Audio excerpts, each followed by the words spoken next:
ठाकरे सेनेचे युवा सेना कार्यकारिणी सदस्य सिद्धेश शिंदे यांच्या विरोधात दखलपात्र गुन्हा दाखल करण्यात आलेला आहे। शिंदे सेनेच्या महिला शाखा प्रमुखांनी दाखल केलेल्या तक्रारीवरून हा गुन्हा दाखल करण्यात आलेला आहे। नारळी पौर्णिमेच्या निमित्त आदित्य ठाकरे आणि एकनाथ शिंदेंनी वरळीमध्ये हजेरी लावली होती आणि यावेळेस सिद्धेश शिंदे जे आहेत त्यांनी धक्काबुक्की केल्याचा या शाखा प्रमुख महिलेचा आरोप आहे।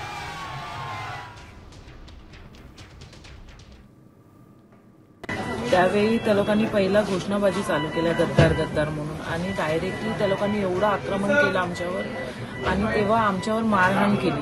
म्हणजे माझ्या पाठीवर पहिलं कोणीतरी मारलं, मी टर्न झाली कारण की मी साहेबांच्या सोबतच होती बाजूला आणि मी जेव्हा टर्न झाली ना तेव्हा सिद्धेश शिंदेने यांना जोरात मला पंच मारला।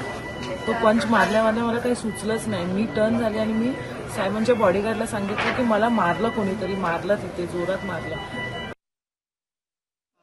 एक अत्यंत हुशार, एक सक्षम आणि एक युवा संघटनेमध्ये काम करणारा कार्यकर्ता आणि एकदम सौम्य भाषेमध्ये बोलायचं जर झालं तर एक सर्वसामान्य लोकांना आणि युवकांना प्रेरणा देण्याचं काम तो करतो।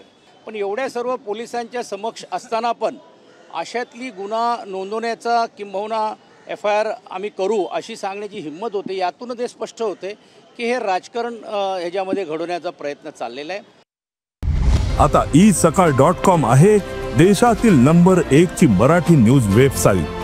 प्रत्येक अपडेटसाठी isakal.com ला नक्की भेट द्या।